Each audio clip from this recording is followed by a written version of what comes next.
Salut tout le monde, aujourd'hui on va s'attaquer à un sujet super important en français, l'expression de la cause.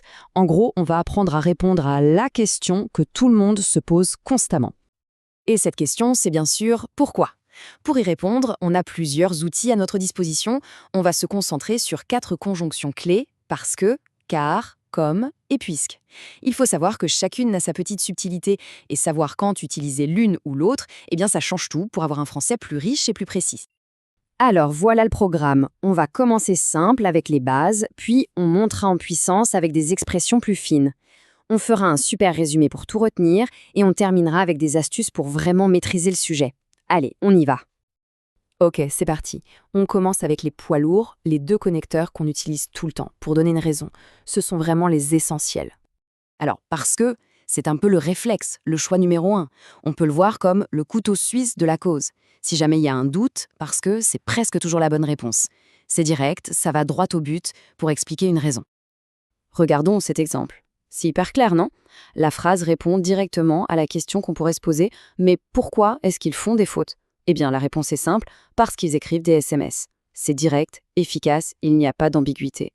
Maintenant, attention, on passe à car. Lui, c'est un peu le cousin chic et littéraire de parce que. La grosse différence, c'est qu'on ne l'utilise pas pour répondre à une question. Non, son rôle, c'est d'apporter une justification, une explication logique à quelque chose qu'on vient juste de dire. Ici, c'est flagrant. Le car n'est pas là pour répondre à la question pourquoi ça n'affecte pas leur niveau. Pas du tout. Il vient justifier l'affirmation qui précède. C'est une façon d'ajouter une couche d'explication, de renforcer son propos. C'est très typique d'un style un peu plus soutenu, notamment à l'écrit. Donc, pour résumer cette première partie, c'est simple. Parce que égale réponse à pourquoi. Car égale justification d'une idée. Le premier est passe-partout, le second est plus formel, plus écrit. C'est vraiment la distinction de base à bien avoir en tête. Allez, on continue. Maintenant qu'on a les bases, on va voir comment on peut jouer avec la structure de la phrase pour ajouter un peu de style et de nuance.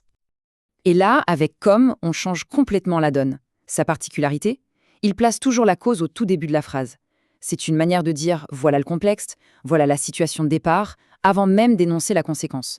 On plante le décor, en quelque sorte. Regardez bien la construction de la phrase. On commence par la cause, présentée comme une information déjà connue, comme ils sont bons en français. C'est le point de départ. Et seulement après, on a la conséquence. La cause devient la fondation sur laquelle on construit le reste de l'idée. Et enfin, le dernier de notre quatuor, puisque. Lui, c'est le mot de l'évidence. On l'utilise quand la raison est connue de tout le monde, qu'elle est considérée comme un fait acquis, prouvé. On ne débat pas, on constate. C'est comme si on disait « étant donné ce que l'on sait déjà ». Ici, l'exemple est parlant.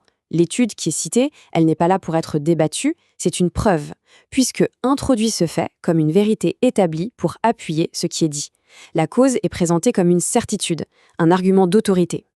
Voilà qui résume bien la différence. Comme, c'est pour mettre en avant une cause en la plaçant en tête de phrase.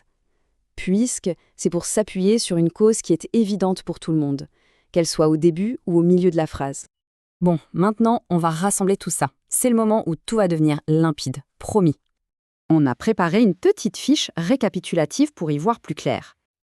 Et voilà, ce tableau est super pratique. On a pour chaque mot sa fonction, son niveau de langue et sa place dans la phrase.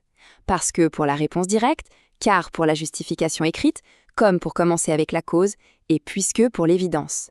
C'est un peu notre boussole pour ne plus se tromper. Ok, la théorie c'est bien, mais la pratique c'est mieux. Voyons comment on peut appliquer tout ça concrètement pour que ça devienne un réflexe.